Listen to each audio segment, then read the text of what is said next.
ऐसा है, बीजेपी के पेट में कांग्रेस की टिकटों को लेकर क्यों तकलीफ हो रही है। जूतों में दाल अगर कहीं बट रही है, 2005 में तो एक सांसद को हमने मुख्यमंत्री बनाया था, पर हालांकि हमारे 67 विधायक थे, 2 या 3 लोग ही क्यों। क्या ये केवल रणदीप या शैलजा जी या हुड्डा जी हम तीनों की बपोती है क्या? चौथा आदमी नहीं बन सकता क्या? या पांचवा या छठा या सातवां या 10वां आदमी?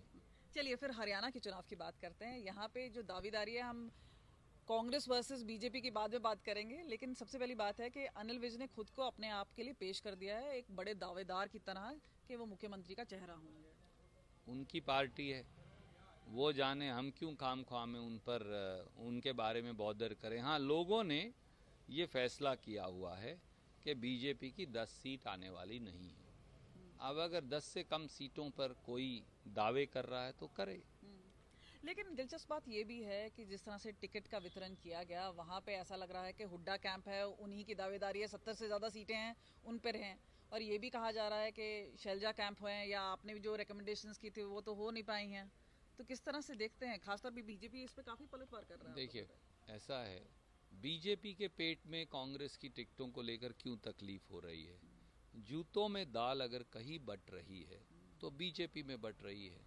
आपने देखा कि करणदेव कंबोज जो बैकवर्ड क्लास के उनके प्रमुख हैं और उनके नेता थे वर्षों तक, वो फूट फूट कर रोए।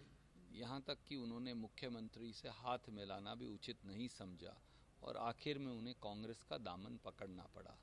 हमने देखा कि कविता जैन, जो उनकी एक महत्वपूर्ण अग्रवाल समाज की नेत्री हैं, कैसे उनको खून के आंसू रुलाया गया। हमने देखा कि एक और साथी हमारे वाल्मीकि जो बीजेपी के नेता हैं, उनको किस प्रकार से बेइज्जत किया गया।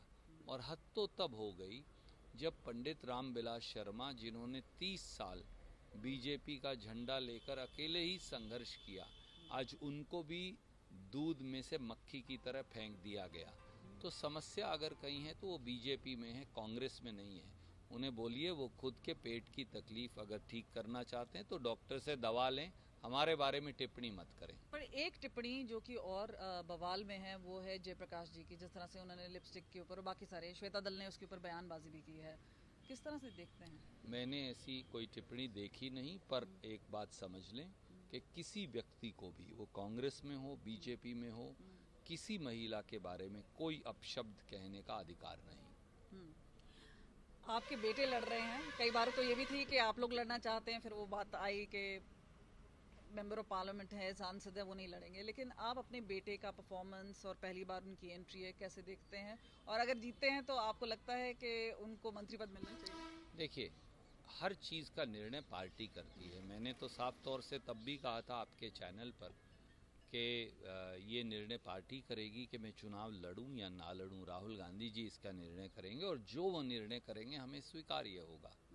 तो भविष्य में भी जो पार्टी निर्णय करेगी वो स्वीकार्य होगा, क्योंकि यही अनुशासन की परिधि भी है और यही राजनीति की गरिमा भी। लेकिन ये बात भी हकीकत है कि जो बोला जा रहा है कि जो टिकट वितरण हुआ है, कहते हैं कि आप अपने समर्थकों को केवल 2 सीट ही दिला पाए, तो ये आपको लगता है कि कहीं ना कहीं एक इंडिकेशन है?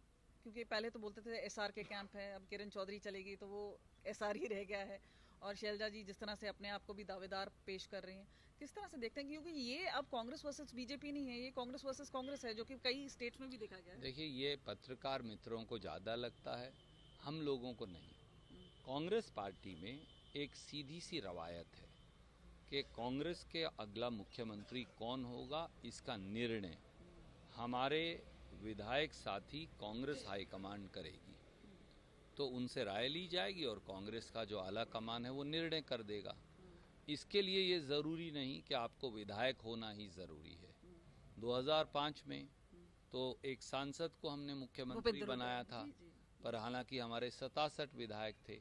तो इसलिए सही समय पर श्री राहुल गांधी खड़गे जी वो सही निर्णय कर देंगे और जो वो निर्णय करेंगे हमें स्वीकार्य होगा। तो क्या इससे इंडिकेशन मान लें कि आप भी एक दावेदार हैं?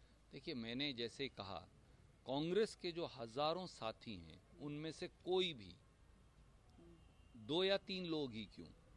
क्या ये केवल रणदीप या शैलजा जी या हुड्डा जी हम तीनों की बपोती है क्या? चौथा आदमी नहीं बन सकता क्या? या पांचवा या छठा या सातवां या 10वां आदमी? कोई कार्यकर्ता भी शीर्षतम पद पर बैठ सकता। तो क्या आपके एम्बिशन है? आई मीन क्यों? राजनीति में अगर महत्वाकांक्षा नहीं होगी तो संन्यास लेकर फिर वानप्रस्थ आश्रम में चले जाना चाहिए।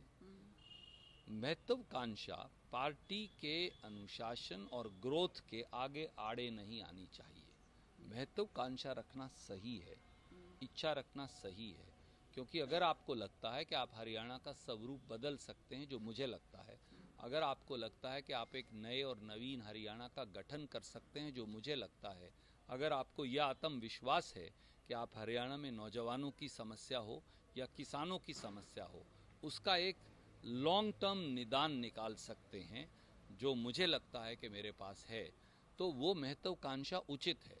पर वो महत्वाकांक्षा पार्टी की ग्रोथ के आड़े नहीं आनी चाहिए। यही लक्ष्मण रेखा है। चलिए, ये बात तो आपने साफ कर दी, लेकिन 90 में से कितनी सीट, कितना कॉन्फिडेंस है?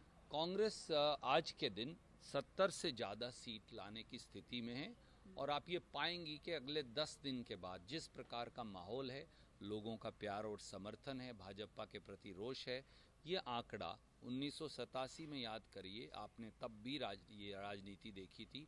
85 सीट देवीलाल जी को आई, 5 कांग्रेस को। आज वही स्थिति कांग्रेस की है।